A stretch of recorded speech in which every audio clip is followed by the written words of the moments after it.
사람이 가장 중요합니다 라는 제목으로 하나님의 말씀 전하도록 하겠습니다. 우리들의 인생에서 무엇이 가장 소중할까요? 돈을 많이 버는 것도 중요하고, 또 많은 업적을 쌓아서 성공을 쌓아서 명예를 얻는 것도 중요한 일일 테고, 또 권력을 누리는 것, 높은 자리에 올라가서 권력을 누리는 것도 나름대로 어떤 의미가 있겠지만, 우리 인생에서 가장 중요한 것은 아니라는 생각이 듭니다. 가장 중요한 것은 사람입니다. 왜냐하면 모든 것들은 다 지나가게 되는데 결국 우리에게 남는 것은 사람이기 때문에 그렇습니다.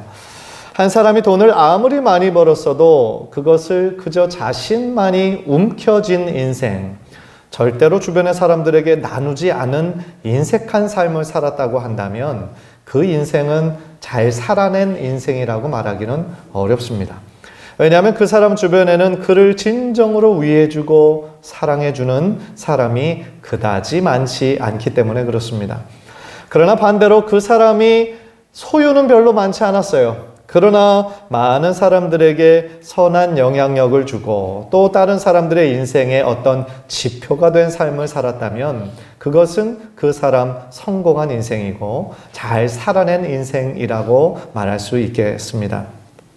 사람들이 많이 이야기하는 것 중에 하나가 그 사람이 인생을 정말 잘 살았는지 안 살았는지를 장례식장에 가보면 안다, 그런 얘기를 많은 사람들이 합니다.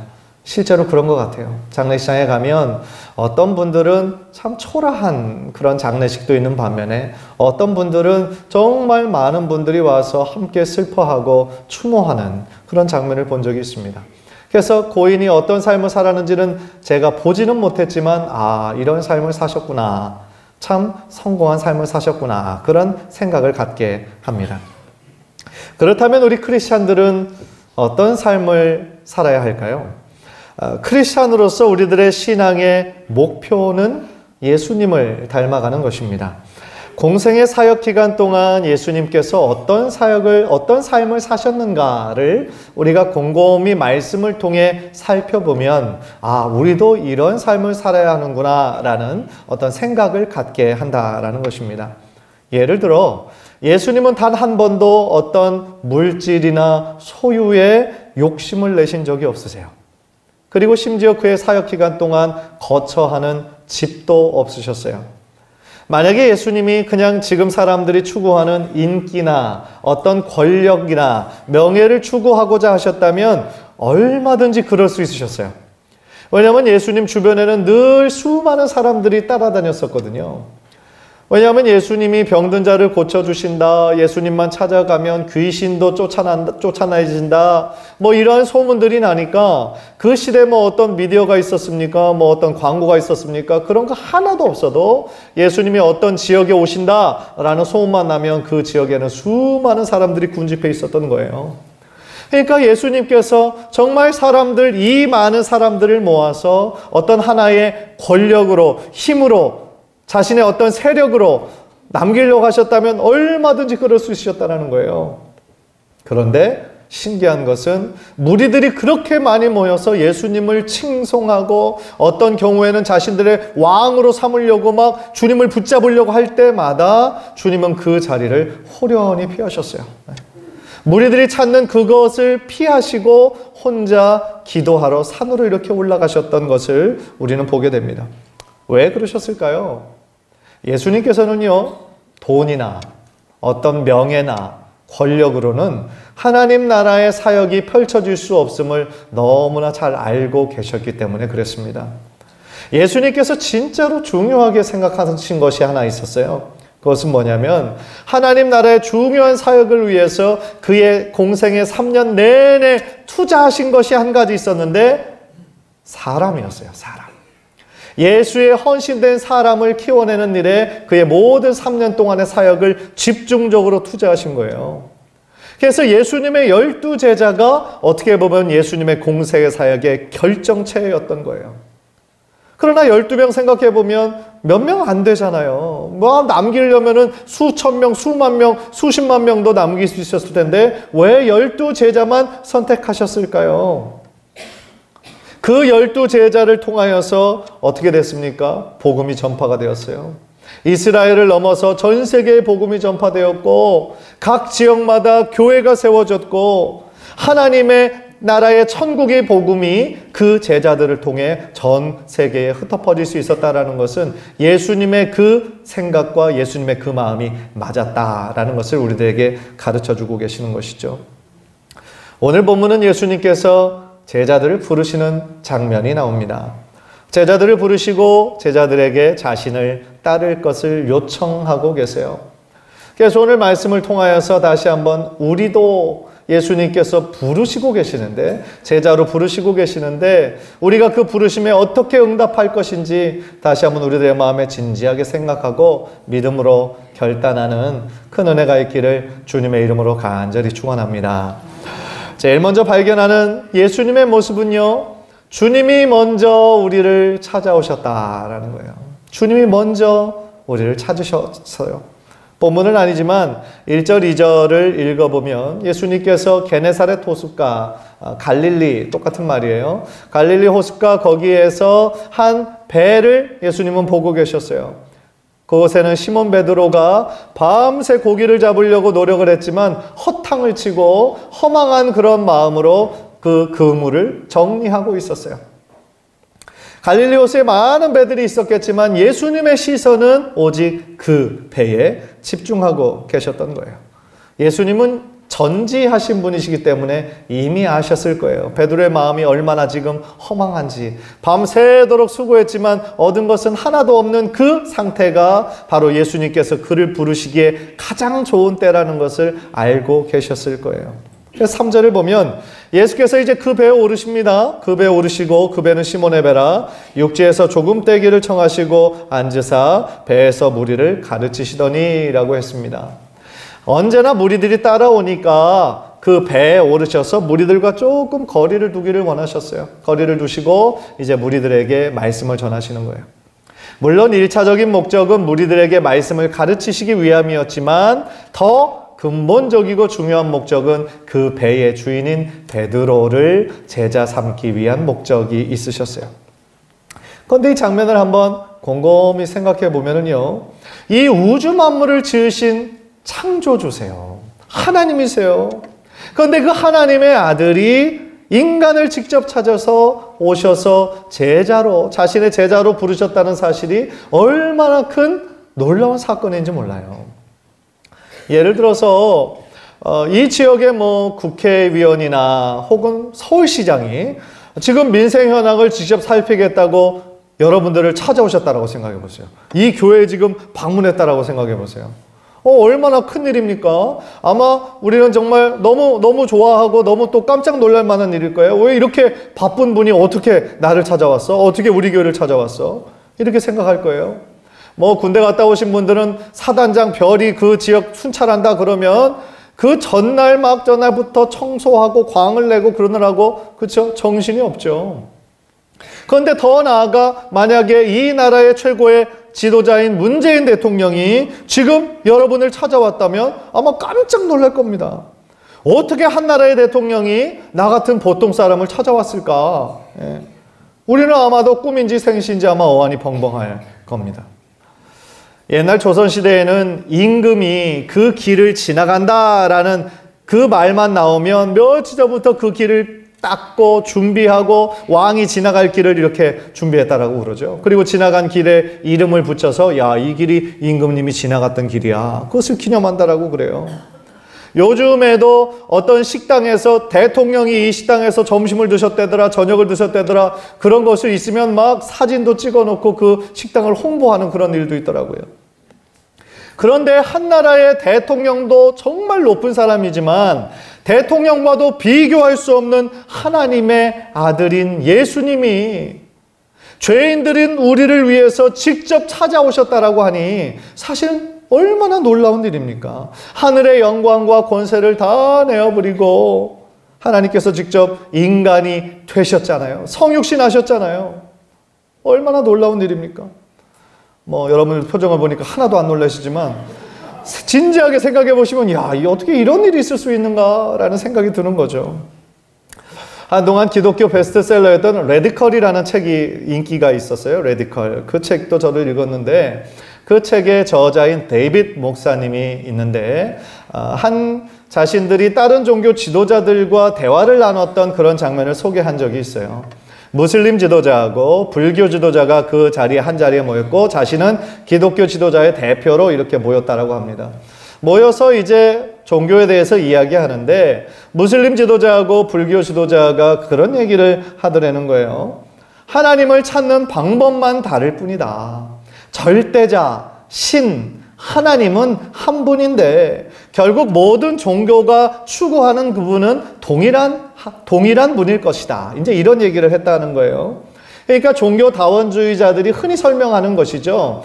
산으로 가는 정상은 하나인데 그 산의 정상으로 가는 길은 여러 길이 있는 것처럼 하나님을 찾는 것도 절대자를 찾는 것도 한 하나님인데 여러 종교의 이름으로 그 하나님을 찾아가는 것이다. 그 길만 다를 뿐이다. 이렇게 설명하는 것이 종교다원주의자들이거든요. 그래서 그 이야기를 듣던 목사님이 이런 말씀을 하셨다는 거예요. 당신들이 이야기하는 것이 무슨 뜻인지 잘 알겠습니다. 그렇다면 그 정상에 계신 신이 사람들이 자신을 그렇게 힘들게 각 방향에서 찾아오는 것을 기다리지 않고 직접 산 밑으로 내려와 한 사람 한 사람을 찾으신다라고 하면 그것에 대해서는 어떻게 생각합니까? 그랬더니 그 불교 지도자, 무슬림 지도자가 조금 그 얘기를 듣더니 야, 그거 참 너무나 좋은 생각이네요. 그런 생각을 하더라는 거죠. 그래서 그 데이빗 목사님이 그분이 바로 예수님입니다. 이런 얘기를 했다는 거예요. 정말 다른 종교나 다른 신들은 그렇거든요. 높은 곳에서 자신은 구별된 곳에 있으면서 자신을 따르는 인간들이 어떤 고행을 통해서 자신을 막 각대하고 어떤 고행을 통해서 그 절대자를 찾아오기를 기다리고 있고 어떤 신은 선행을 통해서 살면서 좋은 인생을 살아야 다음 생에서 뭐 더 나은 존재로 태어날 수 있다라고 가르치고 그것이 그 다른 종교에서 얘기하는 신의 이름인 것이죠. 다른 신들은 다 높은 곳에서 인간들이 자기들을 찾아오기만을 기다리고 있는 거예요. 그런데 우리가 믿는 하나님은 어떤 분이십니까? 우리를 너무너무 사랑하셔서 그 높은 곳에 그 자리를 내어버리시고 인간의 자리로 내려오신 거예요. 단순히 높은 자리에 앉아서 여기로 올라와라. 이 길이 맞는 길이다 라고 말씀하신 것이 아니라 아예 그분이 창조하신 인간의 몸을 입고 이 땅에 내려오기로 결정하셨다라는 거예요. 그것도 우리와 똑같이 육체의 한계를 입으시고 무한과 영원의 세계에 계시던 분이 유한이라는 시간 가운데로 스스로 자신을 제한하기로 작정하신 것 자체가 얼마나 큰 하나님의 은혜이고 위대한 사랑이냐는 거예요. 바로 나 한 사람을 찾기 위해서, 바로 여러분 한 사람 한 사람을 찾기 위해서 지극히 낮은 곳에 내려오신 주님, 그 사실을 깨닫는 것이 엄청난 은혜라는 것입니다. 그것이 바로 하나님의 그 마음인 거예요. 이 자리에 있는 한 영혼 한 영혼을 소중하게 생각하시는 그 마음이 바로 하나님의 마음이신 줄 믿습니다. 요한일서 4장 10절을 우리 한번 화면을 보면서 다 함께 읽겠습니다. 요한일서 4장 10절 시작. 사랑은 여기 있으니 우리가 하나님을 사랑한 것이 아니요 하나님이 우리를 사랑하사 우리 죄를 속하기 위하여 화목제물로 그 아들을 보내셨습니다. 아멘. 내가 하나님을 먼저 사랑한 것이 아니라는 거예요. 하나님이 우리를 먼저 사랑하시기로 선택하시고 작정하시고 끝까지 사랑하셨어요. 내가 하나님을 선택한 것처럼 보일지 모릅니다. 그러나 하나님께서 창세전에 여러분을 너무나 사랑하셔서 하나님의 자녀 삼으시기로 선택하여 주시고 예정해 주셨다는 거예요. 간절히 바라기는 우리들의 신앙생활 가운데 나를 먼저 아시고 나의 이름도 아시고 나를 먼저 찾아오신 하나님의 은혜에 늘 감사하며 사시는 우리 귀한 성도님들 되시기를 주님의 이름으로 간절히 축원합니다. 두 번째로 오늘 본문에서 깨닫는 것은요, 예수님과의 그 인격적인 만남을 통하여 자신이 얼마나 큰 죄인임을 깨닫게 된다라는 것을 오늘 본문을 통해 발견하게 돼요. 예수님께서 이제 무리에게 전하는 그 말씀을 다 마치시고 베드로에게 이렇게 말씀하십니다. 깊은 데로 가서 그물을 내려라. 시몬은 그 얘기를 듣고 대답합니다. 선생이여, 우리가 밤이 맞도록 수고하였으되 잡은 것이 없지만 말씀에 의지하여 내가 그물을 내리리이다. 베드로의 순종의 모습이 참 아름다워요. 평상시 베드로의 그런 성격을 생각해 볼 때 이렇게 말한다라는 것이 거의 기적과 같은 것이죠. 얼마나 뱃사람으로 태어나서 그냥 그 뱃일을 하면 좀 험하잖아요. 험한 일을 하고 그러다 보니까 입도 거칠고, 이 베드로는 그런 사람이었거든요. 성격도 굉장히 급한 사람이었고요. 따라서 그냥 보통 때 베드로의 모습 같았으면 당신이 뭔데 이래라 저래라야? 아마 이렇게 나와야 정상적일 것 같은데 여기에서는 아무런 그런 말 하지 않고 선생님이 그렇게 얘기하시니까 내가 그렇게 하겠습니다 라고 하는 거죠. 아마도 다른 사람에게서 볼 수 없었던 어떤 신적인 권위가, 영적인 권위가 예수님에게서 느껴졌기 때문이었겠죠. 그런데 아름다운 그 순종의 열매는 쉼이 놀라웠죠. 우리 모두가 잘 아는 것처럼 물고기가 조금 잡힌 게 아니에요. 그물이 찢어질 정도로 많이 잡혔어요. 한 배에 다 채울 그 양도 넘어서 가지고 곁에 있던 야고보 요한의 배도에서 나눠 실었더니 2배에 가득 차게 되었다 그랬어요. 기적이죠. 자신들 뱃사람이잖아요. 평생 어떻게 해야 물고기 많이 잡고 어떤 때 어떤 시간에 물고기가 많이 모이고 어디에다 그물을 던져야 고기 잡을 수 있다는 거 이미 다 알고 있는 사람들 아니에요. 그런데 예수님이 하신 말씀대로 자신들의 상식과는 벗어난 얘기지만 예수님이 하신 말씀대로 순종했더니 지금까지 자신이 잡아봤던 고기보다 훨씬 더 많은 고기를 잡으니까 얼마나 큰 기적이었습니까? 그런데 그 기적을 경험하고 베드로가 딱 고백하는 것은 우리들의 생각을 뛰어넘는 거죠. 8절을 보니까 시몬 베드로가 이를 보고 예수의 무릎 아래 엎드려 이르되 주여 나를 떠나소서 나는 죄인이로소이다 하니. 예수님의 무릎 아래 엎드립니다. 그게 굴복한다는 표시죠. 그리고 주여 나를 떠나소서.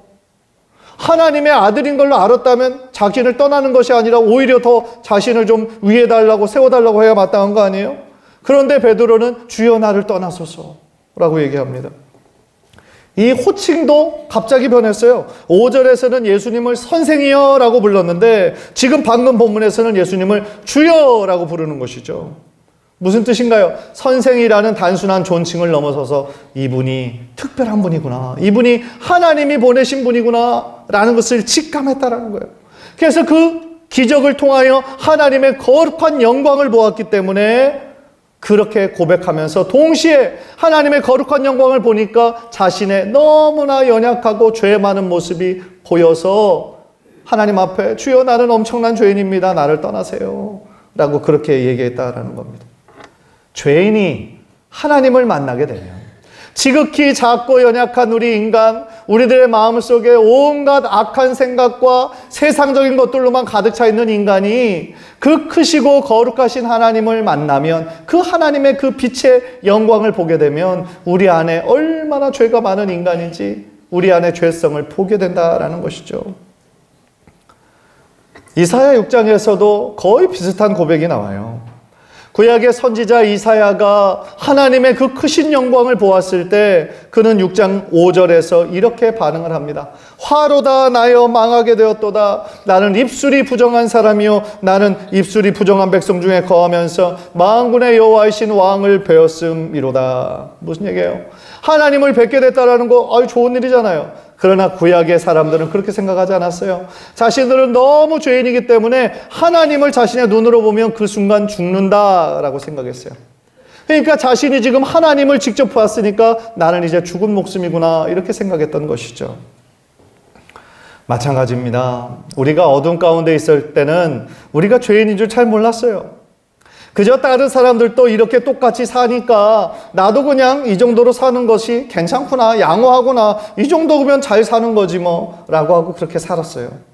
그러나 우리가 예수 그리스도를 나의 구원자로 만나게 되고 예수의 빛이, 왜냐하면 빛이시라고 그랬으니까 예수의 빛이 우리들의 마음속을 비춰주시니까 그전에는 보지 못했던 나의 그 추악한 모습들이 다 보이는 것이죠. 우리들의 손과 발로 지었던 그런 죄들, 내 속으로만 생각하고 다른 사람을 정죄하고 판단하고 속으로 살인했던 것들 다 보여주시니까 나의 이 끔찍한 죄의 모습을 회개할 수밖에 없다라는 것이죠. 사실은 그 모든 과정을 겪었기 때문에 지금 여러분들이 이 자리에 계시다라는 거예요. 그러나 예수님을 제일 처음 믿는, 구원자로 믿는 그 순간에만 그런 일이 일어나는 것이 아니라 우리들의 삶이 더욱더 빛이신 예수 그리스도께서 나와 언제나 늘 동행하여 주실 때 내 안에 있던 어두움이 물러가고 죄의 모습이 물러가고 내 안에 삶의 모습이 더욱더 주님을 닮아가는 거룩한 예수 그리스도의 향기로 가득 찬 복된 인생이 되시기를 주님의 이름으로 간절히 축원합니다. 그래서 칭의의 구원 이후에는 성화의 구원을 위해서 우리가 부지런히 믿음의 길을 달려가야 되는데, 성화, sanctification이라고 하는 것은 결국 내 안에 죄를 미워하고 예수 그리스도를 닮아가는 거룩해지는 과정이 바로 성화의 과정인 것이죠. 간절히 바라기를 우리 성도님들 모두가 정말 빛이신 예수 그리스도를 오른손을 붙잡고 더욱더 주님과 함께 동행함으로 말미암아 죄를 멀리하고 하나님을 기쁘시게 하는 삶을 살아가는 저와 여러분 되시기를 주님의 이름으로 간절히 축원합니다. 마지막으로 오늘 본문에서 발견하는 것은 예수님은 우리 한 사람 한 사람을 찾아오실 뿐 아니라 우리에게 제자의 삶으로 초대하시고 계시다라는 거예요. 10절의 후반부를 보니까 예수께서 시몬에게 이르시되 무서워하지 말라, 이제 후로는 네가 사람을 취하리라. 그전에는 뭐 하던 사람이었어요? 고기를 잡던 사람이었어요. 어부였어요. 그런데 이제 너희는 더 이상 고기를 잡는 어부가 아니라 사람을 취하는 사람이 될 거다. 이렇게 예언해 주시는 거예요. 이 취하다라는 단어가요, 어떤 뜻이 있냐면은 4절에 있는 잡는다라는 좀 뜻이 달라요. 고기를 잡는다 했을 때 그 고기를 잡을 때는 살아있는 고기를 잡지만 결국은 다 죽어요. 그죠? 그러나 두 번째로 얘기하는 이 취하다라는 동사를 살펴보니까 생명이 있는 것을 잡아서 그 생명을 더 풍요롭게 한다라는 뜻이 있어요. 그게 무슨 뜻입니까? 사람을 취하면, 한 사람을 취하면 그 사람이 예수님을 만나서 하나님 나라를 위하여 새로운 생명을 얻게 된다라는 것이죠. 그래서 그 사람의 생명이 더욱더 풍요롭고 아름답게 된다라는 것을 의미하는 거예요. 얼마나 아름다운 일입니까? 사실은 예수님이 하신 사역이 바로 그 사역이었고, 그 사역에, 사람을 살려내는 사역에 이 베드로를 초청하신 거예요. 이것은 참 중요한 기독교의 핵심 사역이라고 할 수 있습니다. 그것은 오늘 설교 제목처럼 사람이 가장 중요함을 깨닫고 사람에게 집중하는 거예요. 무슨 얘기냐면 그 사람을 예수의 사람으로, 믿음의 사람으로 더욱더 키워내는데 우리 교회가 집중해야 된다라는 것이죠. 그런데 안타깝게도 오늘날에 많은 교회는 사람에게 집중하기보다 그냥 어떤 프로그램에 집중하는 교회들이 있어요. 어떤 프로그램뿐만 아니라 어떤 겉에 보이는 이 건물을 화려하게 장식하는 데만 또 관심 있는 그런 교회들도 있어요. 안타까운 일이에요. 정말 중요한 것은 하나님의 헌신된 예수님의 제자를 만드는데 우리가 집중해야 된다라는 것이죠. 왜냐하면 한 사람 한 사람이 곧 교회예요.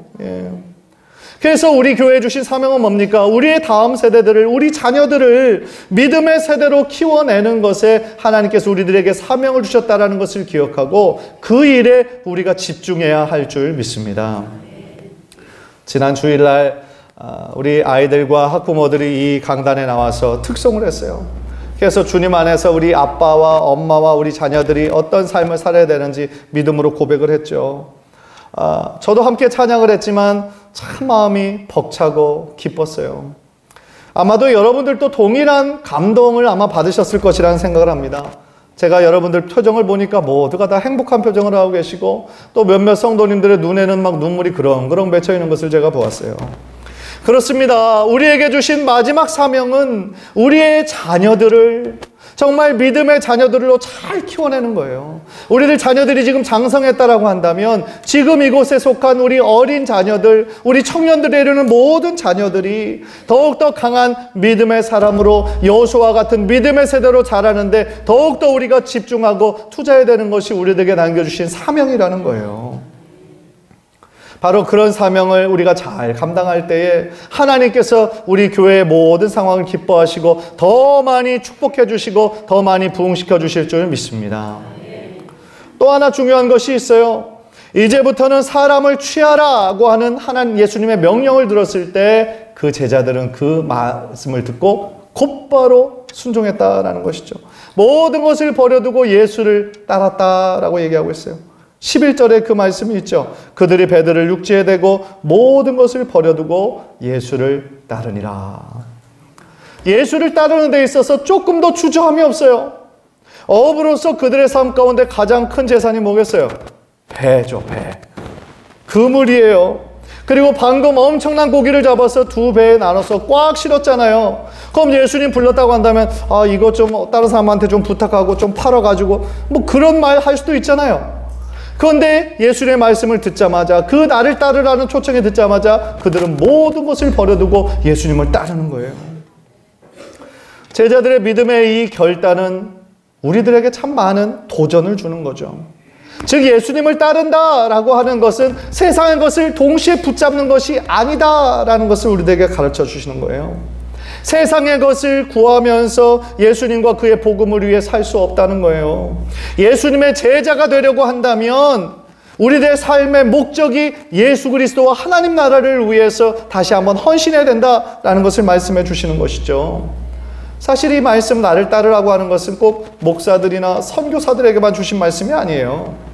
우리들 모두를 예수님께서 제자로 부르셨고 주님을 따른다고 하는 것의 의미를 우리들 모두에게 가르쳐 주시는 급진적인 메시지인 것이죠.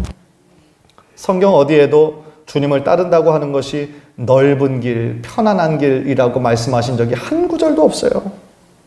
주님의 말씀은 우리들에게 늘 선택과 결단을 요구하는 거예요. 주님의 말씀대로 하나님과 재물을 겸하여 섬길 수 없는 거예요. 우리는 결국 세상과 하나님의 나라 하나를 택해야 한다라는 것이죠. 제 친구 중에 하나가, 동기 중에 하나가 한 NGO 단체에서 일하고 있습니다. 그런데 그 친구 목사랑 이렇게 얘기하면서 그 선교단체에 많은 그런 크리스찬 기업인들이 동참하고 있는데 막 자신의 소유를 몇억, 몇십억씩 그 NGO 단체를 위해서 정말 헌신하는, 기부하는 분들이 많이 있다는 거예요. 그런데 그분들의 표정을 보면은 이제 뭐라고 얘기하냐면 자신의 드린 도네이션 한 그 금액이 아프리카로 또 정말 힘든 지역으로 사람을 살려내고 정말 더러운 물을 깨끗한 물로 바꿔주고 또 사람들이 막 교육을 받을 수 있는 기회가 주어지고 그런 것들을 보면서 이 기업인들이 돈을 내면서 행복해하는 그런 표정을 자신이 너무나 많이 봤다는 거예요. 그러면서 그 사람들이 뭐라고 크리스찬 기업인들이 간증을 하냐면 내가 왜 열심히 돈을 벌어야 하는지 그 이유를 내가 알았습니다. 그런다는 거예요. 열심히 세상에서 일하고 돈 벌어서 그것으로 나누는 삶을 통하여 사람을 살려내고 교육의 기회를 주고 더 나은 인생을 살게 하는 그것을 변화된 삶의 모습을 보면서 그 마음이 막 벅차오르는 거예요. 감동이 있는 거예요. 그러니까 그 기업인들이 그 돈을 하나도 아깝다고 생각하지 않고 그 일에 낸다라는 것이죠. 얼마나 멋진 모습입니까? 삶의 목적이 우리가 열심히 일하고 돈 벌어야 하는 목적이 바뀐다라는 것이죠. 단순히 나와 내 가정 잘 먹고 잘 사는 것으로만 멈추는 것이 아니라 하나님의 나라의 확장을 위해서 좀 더 많은 사람들이 이 동등한 기회를 누리기 위해서 이 나라를 조금 더 좋은 나라, 좋은 사회로 바꾸는데 이바지하기 위해서 자신의 것을 나누는 거예요. 제가 미국에 있을 때 유학한 지 한 3년 정도 될 때 같아요. 시카고의 윌로우 크릭 커뮤니티 철치라고 하는 그 교회에 가서 그 리더십 세미나를 제가 들은 적이 있습니다. 그 교회 목사님이 이제 여러 번 강의를 통하여서 뭐를 자랑하시냐면 우리 교회는 전체 성도가 우리 교회 비전을 너무 다 알고 있습니다. 그러는 거예요. 그런데 자기 교회 비전을 얘기하는 것이 뭐냐면 예수님께 전적으로 헌신된 제자가 되는 거. 그거예요. 그 교회 비전은. 모든 사역을 통하여서 예수님의 전적인 헌신된 제자가 되는 거. 그래서 그분의 표현에 의하면 sold out Christian 이런 표현을 쓰더라고요. sold out Christian. sold out이 무슨 뜻인지 아세요? 다 팔렸다, 매진됐다. 그래서 뭐 어떤 가게에서 sold out 그러면 다 매진되었어요, 품절되었어요. 그런 뜻이에요. 즉 예수님께 완전히 헌신된, 예수님께 팔렸다라는 건, 다 팔렸다라는 건 뭐예요? 예수님께 전적으로 헌신하고 예수님께 미친 그런 제자들이 되는 거.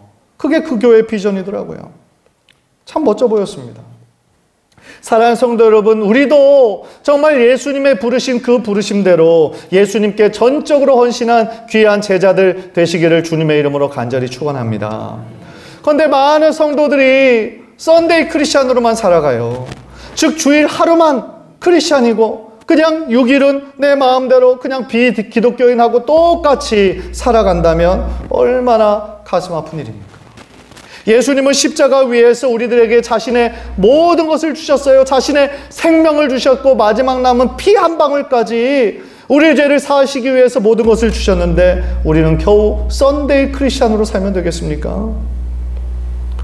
간절히 바라기는 우리들 모두가 이 예수님의 나를 따르라 라고 하는 이 부르심에 믿음으로 응답하여서 정말 주님께서 기뻐하시는 온전한 제자의 삶으로, 썬데이 크리스찬이 아니라 에브리데이 크리스찬으로 크리스찬의 그 향기를 드러내는 삶을 살기로 다시 한번 다짐하는 우리 성도님들의 삶에 하나님의 귀한 축복이 늘 함께 하시기를 주님의 이름으로 간절히 축원합니다.